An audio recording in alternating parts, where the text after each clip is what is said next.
निकिरंदो आहे अचे ही गाॾी ईंदी त निकिरंदो कमु वॾो करे मींहुं छा चवंदो बचे वेठो पर मींहुं वॾो कमु कयो हाणे निकिरां हाणे ख़ैर पेशाब वेशाब कयूं न भाऊ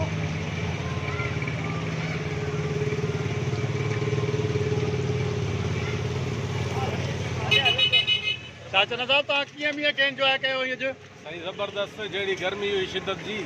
तो मींहं जी ज़रूरत बि हुई अलाह जे करम नवाज़ी असां ॾाढी महिर वेठी वसे मौला जी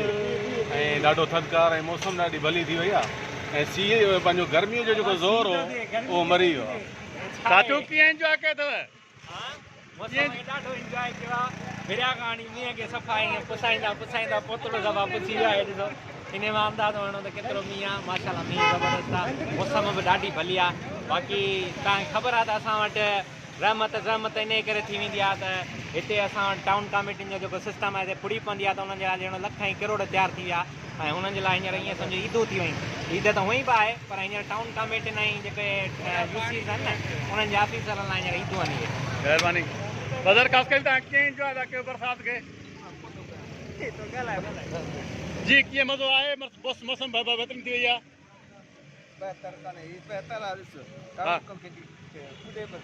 हेॾे ॾिसो सूंहं थी वई आहे फितरी सूंहं उभरी आई आहे सावक थी वई आहे आसमान सॼो साफ़ थी वियो आहे ग़रीब वीचारा वेल में निकिरो कीअं वेल में ॿुधायो न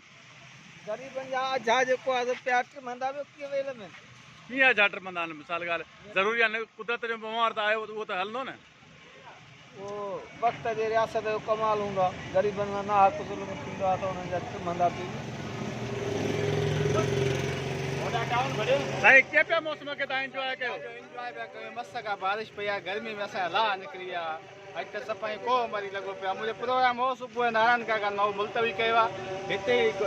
नारायण काका लॻो पियो आहे कैंसिल कयो आहे सामान पंहिंजो बंदि करे छॾियो आहे जी साईं